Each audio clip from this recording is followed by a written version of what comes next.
প্রিয় দর্শক, সবার প্রতি শুভকামনা জানিয়ে শুরু করছি এনটিভির নিমন্ত্রণে। আপনাদের সঙ্গে আছি আমি নুজহাত সাওম। দর্শক, এনটিভি নিমন্ত্রণের আজকের আয়োজনে থাকছে সংস্কৃতি, এনটিভি অনুষ্ঠান সূচি ও আলাপন। প্রথমেই সংস্কৃতি।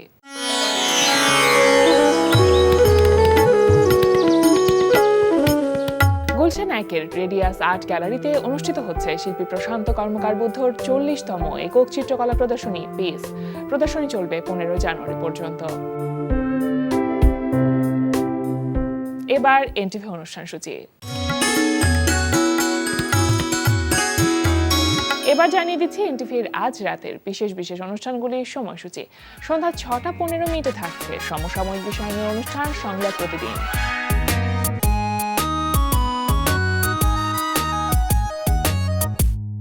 সন্ধ্যা 6:45 থাকছে খেলাধুলা বিষয়ক অনুষ্ঠান গ্যালারি।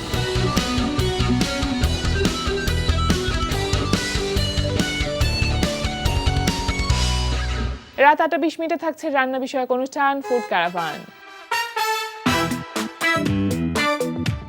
রাত 9টায় থাকছে টার্কিশ ধারাবাহিক কুরুলুস ওসমান গাজী। সবাই শোনো, দেখো বাইন্দির বে আসছে, ওনাকে স্বাগত জানাও। বাইন্দির বে, আসসালামু আলাইকুম। আমাদের বাজারে এসে আপনি আমাদের সম্মান বৃদ্ধি করলেন।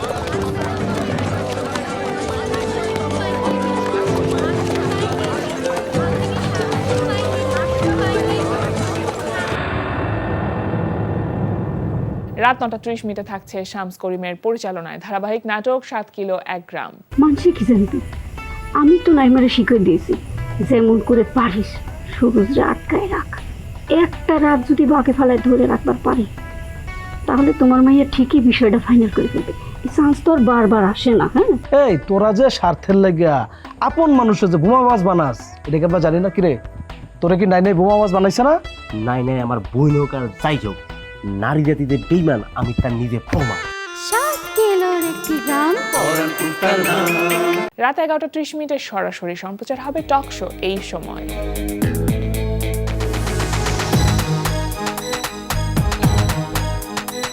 এই ছিল এনটিভির আজ রাতের বিশেষ বিশেষ অনুষ্ঠানগুলির সময়সূচি। এবার আলাপন। প্রিয় দর্শক, আমাদের আলাপনের আজকের অতিথি সঙ্গীত শিল্পী ছায়া কর্মকার। শুভ সকাল দিদি। শুভ সকাল, কেমন আছেন? আমি ভালো আছি, অনেকদিন পরে দেখা হলো। আসলে আমারও খুব ভালো লাগছে দিদি আপনাকে পেয়ে। আসলে আপনার সাথে আমাদের এই আয়োজনে আসলে তো দেখা হয় বা গল্প হয়, এবং আপনার সাথে গল্প করতে আমার ভীষণ ভালো লাগে। আর গান তো আছেই পাশাপাশি। Thank you. এখন আসলে দিদি গান নিয়ে আসলে কতটুকু ব্যস্ত আছেন, বা গান নিয়ে কি কি কাজ করা হলো এর মধ্যে নতুন? আচ্ছা, গান নিয়ে ব্যস্ত আছি কারণ গানটাই তো করি, গানই শেখাই, গানই করি। এখন একটু এই ডিসেম্বর মাসে আমি আমার দলের সবার সাথে বসে স্বদেশ পর্যায়ের অনেক গান তুলেছি, বেশি করে। এই বছরের মতো মনে হয় এত স্বদেশের গান। সেটা কি শুধুমাত্র রবীন্দ্রসঙ্গীত? না না না, বিভিন্ন টাইপের গান আমরা তুলেছি এবং গাওয়ার চেষ্টা করছি। যেহেতু বাইরে গাওয়ার সুযোগ কম, সেজন্য ঘরেই তুলেছি, প্রচুর গান তুলেছি।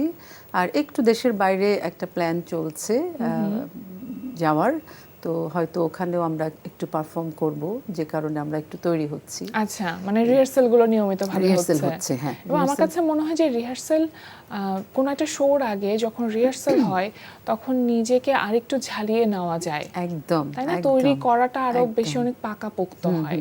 শেখার জায়গাটা তো আছে। যত বেশি রিহার্সাল, যত বেশি গান নিয়ে বসা, তত বেশি আমি পরিশীলিত হই, আমার গলা পরিশীলিত হয়। যদিও আরো অনেক বেশি করা উচিত, কারণ গান নিয়েই যেহেতু আছি। কিন্তু হয় কি, অনেক সময় পারিপার্শ্বিক অনেক কারণে শুধুই গানের মধ্যে থাকা হয় না, সংসারের নানা রকম কিছু। আমরা তো আবার সংসার ভালোবাসি, ফলে এই মায়া মোহ টান সংসারের প্রতি সবসময় থেকে যায়। সংসার, বাচ্চা, তার মধ্যে গান, আমার একটা দল, আমার স্টুডেন্ট, আমার স্কুল, সব মিলিয়ে আমার মনে হয় যে আরো অনেক বেশি সময় দেওয়া উচিত, আমার কাছে তাই মনে হয়। না দিদি, নতুন যারা গান শিখতে চায়, আসলে আপনাদের সময় আপনারা যেভাবে গানটাকে একেবারে ধারণ করে, যত্ন করে, সাধনা করে আজকে এই পর্যায়ে এসেছেন, আমি আপনার মধ্যে কখনোই দেখিনি দিদি যে আপনি খুব অনেক বড় কিছু হতে চেয়েছেন বা খ্যাতিমান হতে চেয়েছেন, যেটার একটা লোভ মানুষের মধ্যে থাকে, আপনি শুধু গানটাকে ভালোবেসেই গানটা গেয়ে গেছেন। সেই ব্যাপারটা কি এখনকার সময় ছেলে মেয়েদের মধ্যে কাজ করে? এটা না ডিপেন্ড করে সেই বাচ্চাদের পরিবারের উপরে। আমি অনেকটা বাচ্চাদের সাথে কাজ করছি, 25 বছর হলো আমার স্কুল জব, ফলে আমি বাচ্চাদের সাথে অনেক বেশি কাজ করার সুযোগ পেয়েছি। এটা আমি হতাশার কথা বলতে চাই না, আমি বলতে চাই এতদিন আমি বলেছি বাচ্চাদের বকেছি, অনেক কিছু করেছি, কিন্তু এখন মনে হয় যে হতাশার জায়গা থেকে বেরিয়ে ওরা যা করছে, যতটুকু করছে, আমরা যেভাবে বড় হয়েছি ওরা কিন্তু ওভাবে বড় হচ্ছে না। সো ওদের সাথে আমাদের এই যে এক্সপেকটেশন, এটা যায় না। আমরা যেভাবে বড় হয়েছি, পাড়ায় হাটে মাঠে ঘাটে পুকুরে স্নান করে দুনিয়ার মানুষের সাথে মিশে বড় হয়েছি, হ্যাঁ, তো ওরা বড় হচ্ছে একটা চার দেয়ালের মাঝখানে। আমিও এটা মাঝে মাঝে চিন্তা করি, আমি অনেক সময় ওদের উপরে দোষারোপ করি আমার বাচ্চাদের উপরে, পরে ভাবি যে আসলে এটা ঠিক হচ্ছে না, কারণ ওদের বড় হওয়া আমাদের বড় হওয়া টোটালি ডিফারেন্ট। ওরা যতটুকু করছে, হ্যাঁ, ওরা করছে, যারা করছে, আমি বলবো যে মা বাবার সাপোর্ট যাদের অনেক বেশি, তাদের অনেক বেশি হচ্ছে।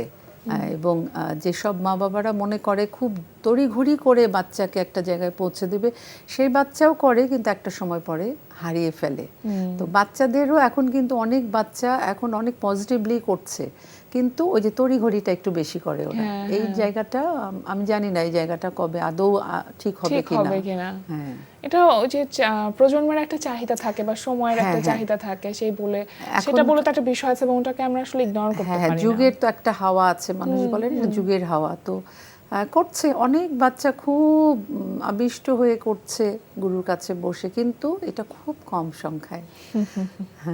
নিশ্চয়ই তারাই টিকে থাকবে সব সময়ের সাথে, টিকে থাকবে, গান বাজনা টিকে থাকবে না বা সংস্কৃতি হারিয়ে যাবে, এটা আমি কখনো বিশ্বাস করি না।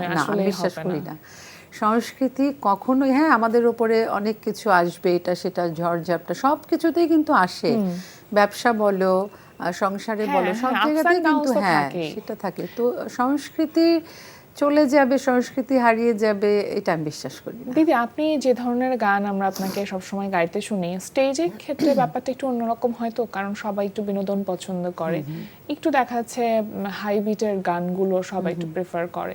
তো সেক্ষেত্রে আপনি আসলে এই জায়গাতে গিয়ে, মানে স্টেজের ক্ষেত্রে বলছি, চ্যালেঞ্জ ফেস করেন কিনা? মাঝে মাঝে তো করতেই হয়। আমি শুরুতেই অ্যারেঞ্জারকে বলি আমি যে ধরনের গান ভালোবাসি বা যে ধরনের গান করি, আমি মাঝে মাঝে কিন্তু প্রোগ্রাম ছেড়ে দিই যখন দেখি যে না এটা আমার স্টেজ নয়, আমি দু একটা ওরকম ছেড়ে দিই। আর দু একটা আমি ম্যানেজ করতে পারি, কারণ যেহেতু আমি সব ধরনের গান করি বাইরে, কিন্তু আমি সেটা বুঝে আমি আগেই বলে নিই যে আমি এই টাইপের গান করতে ভালোবাসি। হ্যাঁ, আমার একটা আলাদা ভুবন আছে, আমার একটা আলাদা প্যাটার্ন আছে, আমি ওই প্যাটার্নের বাইরে তো রাতারাতি যেতে পারবো না। আমি কেউ চাইলেও পারবো না, আর আমি চাইলেও পারবো না। দিদি, আপনি কখনো গান লিখবার চেষ্টা করেছেন কি? এত বছর ধরে আসলে গান লিখেছি, কিছু গান সুরও করেছি, কিন্তু আমার গানগুলো আসলে আমি ওভাবে কখনো ভাবিনি, কেন জানি। ওই যে বললাম না, আমি একটু আটপৌরে, একটু ঘরকুনো, আমি আমাকে খুব বেশি এক্সপেরিমেন্ট করতে করিনি। আমি আমার মতো করে টুকটুক করে খুব ধীরে ধীরে মানসিক শান্তিটুকু নিয়ে আসলে মানসিক শান্তি, এক্স্যাক্টলি, খুব সুন্দর একটা শব্দ। আমি খুব মানসিক শান্তি পছন্দ করি। ওই দৌড়ি করবো, এই করবো, ছুটাছুটি, ওর পিছনে ঘুরবো, এই করবো না, আমি পারিনি কখনো। এটা আমি খুব কম করেছি।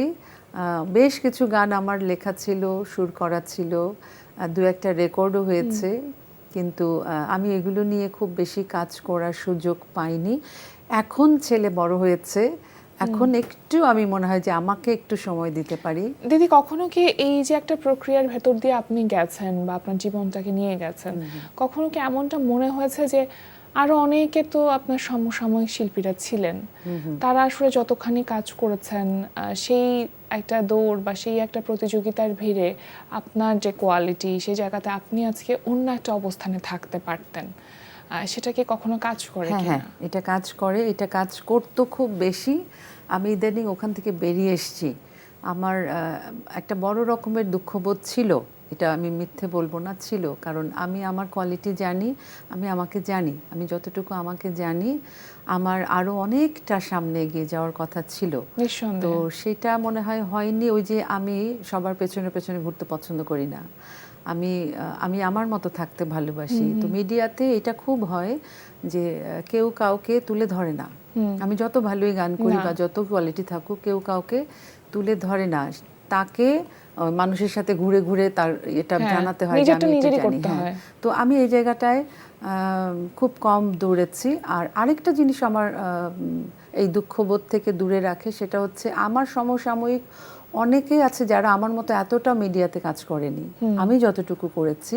রবীন্দ্রভারতী থেকে আসার পর থেকে আমি আমার সমসাময়িক, আমি আমার সিনিয়রদেরও দেখেছি অনেকে আমার ধারে কাছেও নেই।